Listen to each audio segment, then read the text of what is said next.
ordinaire de l'Assemblée nationale. Chers amis, en passant le détachement en revue, les commandants de détachement, les commissaires supérieurs adjoints, Pombo, Mandala, Pépé.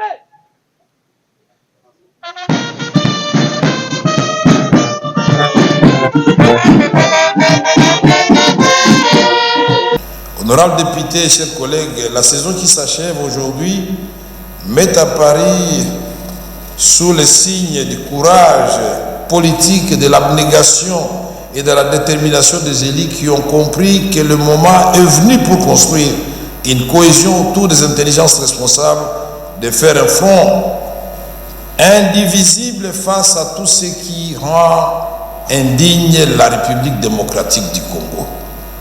Je me demande si dans cette salle, il y a un seul député qui peut dire que la guerre à l'est du Congo, c'est une bonne chose. Non.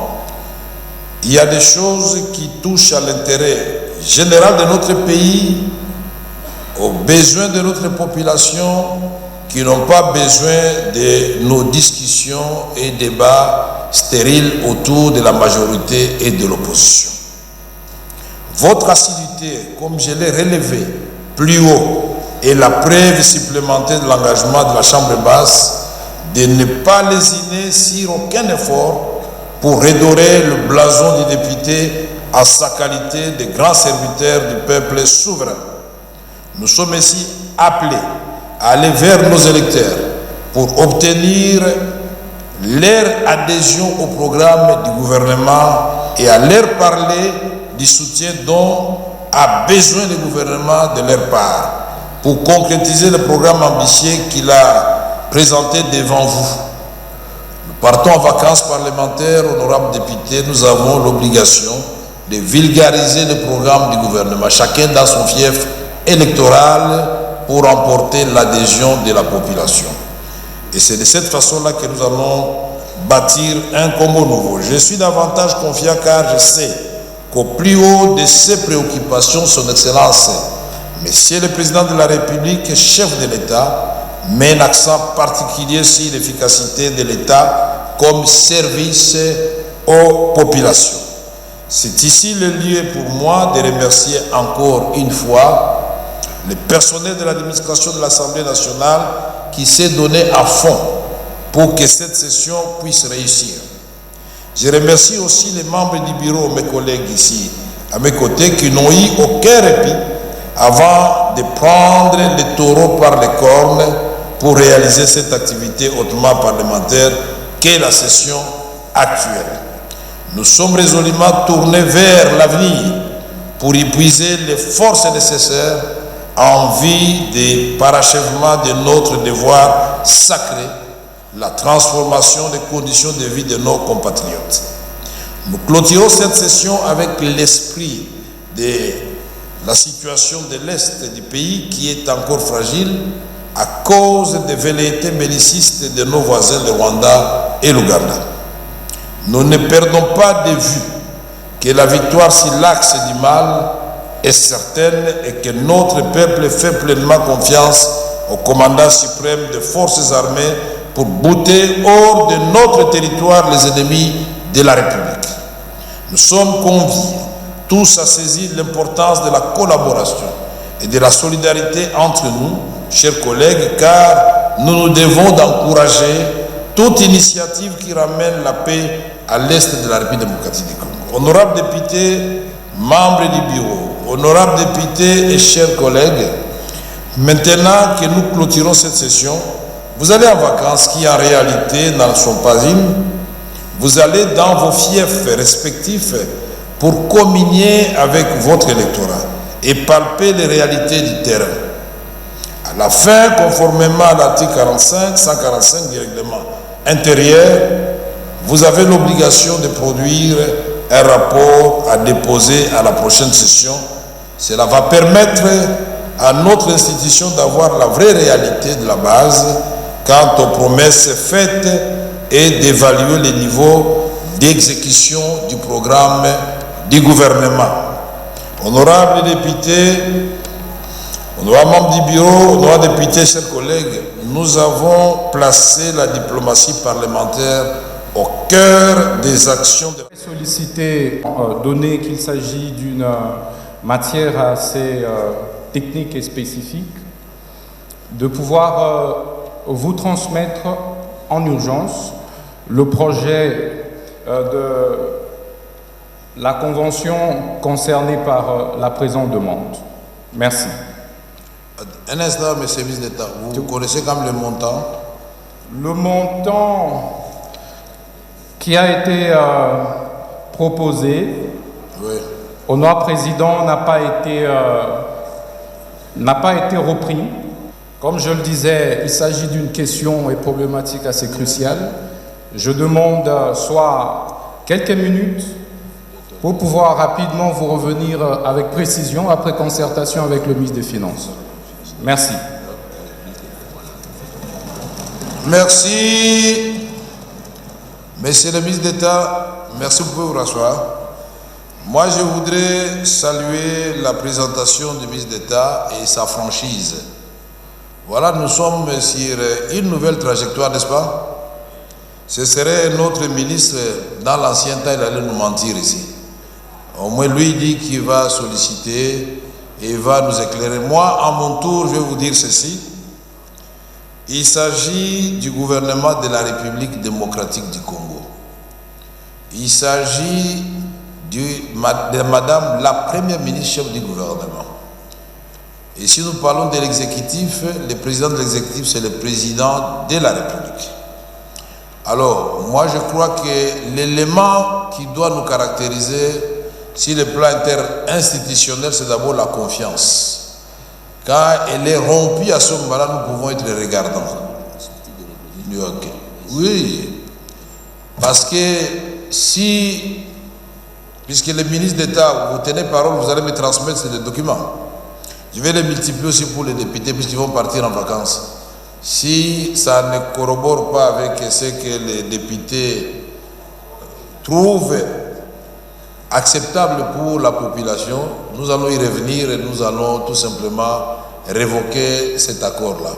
C'est pourquoi moi je voudrais demander aux honorables députés, au lieu que nous perdions du temps, le ministre va partir et va revenir, et constate le ministre d'État de la justice, il peut partir aussi, puisqu'il n'y a pas de délai, quand il dit je vous reviens rapidement. Rapidement, ça peut être mardi, mais vous serez déjà en vacances. Et donc,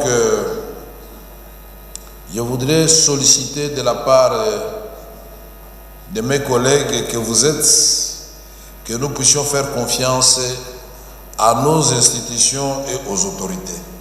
Nous avons toutefois la possibilité d'y revenir au cas où nous remarquions que notre confiance a été trahie. Qui sont pour ça? Qui sont contre? Qui s'abstiennent? Merci. Maintenant, nous passons au vote proprement dit. Honorables députés et chers collègues, qui sont pour la recevabilité? Qui sont contre? Qui s'abstiennent? Merci. Donc, défendre notre pays dans toutes les rencontres et toutes les organisations en Afrique et dans le monde d'une part et d'autre part comme un atout pour la recherche d'une paix durable. Je ne saurais terminer mon discours sans apporter une clarification et un témoignage. Clarification, les députés qui ont travaillé, puisque nous avons le devoir de transparence. Leur salaire peut être vérifié par tout le monde et je mets quiconque au défi de prouver que les députés gagnent 21 000 $. Cette chanson doit disparaître car aujourd'hui, les députés, tout avantage confondu à 14 millions de francs congolais. Et les chefs de division à près de 5 millions de francs congolais. Nous avons dit que nous allons restreindre la tension salariale. Je voudrais dire que je ne pouvais pas terminer mon discours sans apporter une clarification et un témoignage. Clarification. Je voudrais qu'à partir d'aujourd'hui, Et toutes ces ONG qui créent des chiffres, et d'ailleurs le rapporteur a été instruit par nos soins, il a appelé ou écrit, vous avez écrit à l'ONG qui avait prétendu que les députés auraient reçu des sommes faramineuses, de venir ici à l'Assemblée nationale, les portes sont ouvertes, qu'il nous apporte ses preuves et qu'il consulte nos livres au niveau de la comptabilité. Sa réponse, il ne sera disponible qu'en début, la première quinzaine du mois de juillet. Mais pour écrire sur les réseaux sociaux, il était disponible. Et ceci doit cesser parce que ceci peut conduire au pénal. Et le procureur de la Cour de cassation doit se préparer puisqu'il y aura beaucoup d'actions dans ce sens-là. Je n'accepterai pas qu'on puisse ternir l'image d'une aussi grande institution de la République. Donc je voudrais dire à haute intelligible voix que le salaire du député est de 14 millions de francs congolais, tout avantage confondu. Aller dans les banques, ça se passe au niveau de la banque, et alors cessez d'inventer des histoires. Je voudrais vous remercier, vous, honorables députés, d'avoir accepté que votre salaire qui était rejeté par la population soit divisé par deux. Et là, c'est un geste de patriotisme, vous devez vous applaudir. Je vous ai dit que sans sacrifice, nous ne ferons rien. Madame la Première ministre, nous tenons à vous rassurer qu'on ne va pas vous demander une augmentation des salaires des députés. C'est ma parole. Pendant tous ces exercices budgétaires, nous serons ensemble, comme vous l'avez souhaité. Nous allons échanger sur des questions essentiellement qui touchent le bien-être du peuple congolais. L'accomplissement de votre programme pour que notre pays, finalement, recouvre sa place naturelle qui est celle des locomotives du décollage de l'Afrique subsaharienne et son rôle dans le monde en ce moment du réchauffement climatique. Le Congo a des solutions à proposer au monde et le Congo doit être respecté, protégé, et les Congolais avec la République démocratique du Congo. Je vous remercie. Ainsi, nous clôturons la session de mars de l'Assemblée nationale. À nous revoir très prochainement.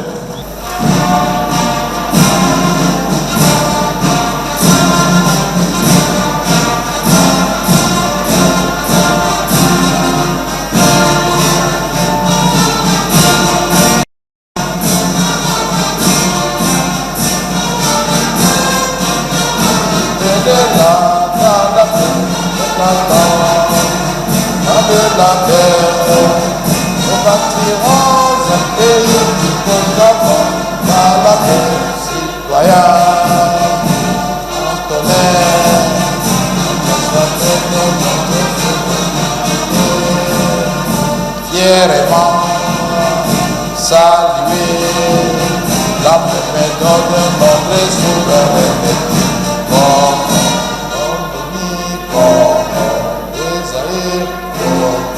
Au pays bien-aimé, que pleurons notre peine, nous considérons ta grande 30 juin au doux soleil, 30 juin, dit 30 juin, jour sacré, sois les témoins, jour sacré, sois les témoins, notre liberté, que nous léguons à notre prospérité, pour toujours. Cette session a été marquée par la prise de fonction de l'honorable président Vital Kamerhe comme président de l'Assemblée nationale et un nouveau bureau. Et nous avons vu une nouvelle dynamique s'installer au sein de notre institution qui rencontre la volonté de la population. Il y a eu plusieurs actions, mais nous allons retenir l'action principale qui est celle de l'installation du gouvernement souminois après avoir reçu la présentation de son programme d'action par la première ministre Judith Suminwa. On a perdu 6 mois depuis qu'il y a eu l'élection. Il a fallu que le gouvernement soit là et nous sommes contents parce que il a fallu d'abord voter le bureau de l'Assemblée nationale. Chose faite, aujourd'hui nous avons un bureau très efficace parce que nous avons un président très intelligent, très sage, qui conduit bien les débats. Et je pense que tous les objectifs fixés par les députés, nous sommes en train de les faire petit à petit et je pense que nous allons évoluer. Et aujourd'hui, on a clôturé la session. Nous sommes contents parce que le gouvernement est là. On a accordé la place au gouvernement de travailler comme il faut. Et je pense que le pays a déjà décollé et on va atteindre l'objectif. La démocratie s'exprime et nous, députés, il y a aussi l'avènement du gouvernement, l'investiture du gouvernement, dans lequel le peuple place son espoir. Et voilà les grands événements que je peux dire, mais principalement l'installation de la démocratie au sein de l'institution, la manière de bien diriger les choses en laissant les députés s'exprimer en toute liberté, l'opposition et la majorité. Tout le monde s'exprime, tout le monde a droit à la parole. Félicitations aussi à l'honorable président, l'honorable Vital Kamerhe, parce qu'avec lui, nous pensons que tout a été clair. À ce qui concerne les émoluments des députés, de ceux qui sont habitués toujours à crucifier, à salir les députés, vous avez suivi que nous voulons la clarté. Nous voulons que les choses se passent d'une manière beaucoup plus claire. Et les députés ne touchent que 14 millions de francs congolais. 14 millions de francs congolais au taux d'aujourd'hui de 2810 ou 820. Allez-y comprendre, ça ne fait que 5 000 quelques dollars. Et alors, nous n'avons pas compris pourquoi ceux qui étaient à la mandature passée ne pouvaient pas aller dans ce sens-là. Nous, cette mandature, nous tenons absolument, ce n'est pas l'argent, mais c'est le peuple congolais qui nous intéresse. C'est des questions liées à la vie de la population. Et nous pensons que la session de septembre, ça sera quelque chose de très bien. Nous ne pouvons qu'encourager notre bureau. Vous savez, les députés se plaignaient pour la non-ponctualité lors de nos plénières, chose qui a été complètement réparée. Aujourd'hui, il est clairement établi que l'heure indiquée à l'invitation de la plénière pouvait être respectée. Et donc, avec ce nouveau bureau, vous voyez que si la plénière est convoquée à midi pile, le président est là avec tout son bureau et l'on commence la plénière. Avec le nouveau bureau, nous sommes contents parce que les réunions commencent à temps. Ils respectent d'ailleurs, le président arrive avant tout le monde. Chose intéressante. Et de deux, sa façon de conduire le débat, de trois, il est cohérent et transparent dans sa façon de gérer l'Assemblée nationale. Nous attendons tout simplement les actions concrètes. Je me dis qu'il faut qu'il y ait des hommes et des femmes consciencieux pour relever certains défis dans ces pays. Et c'est possible. Il suffit tout simplement qu'il y ait une prise de conscience des politiques que nous sommes pour que les...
Les commandants des tâches, les commissaires supérieurs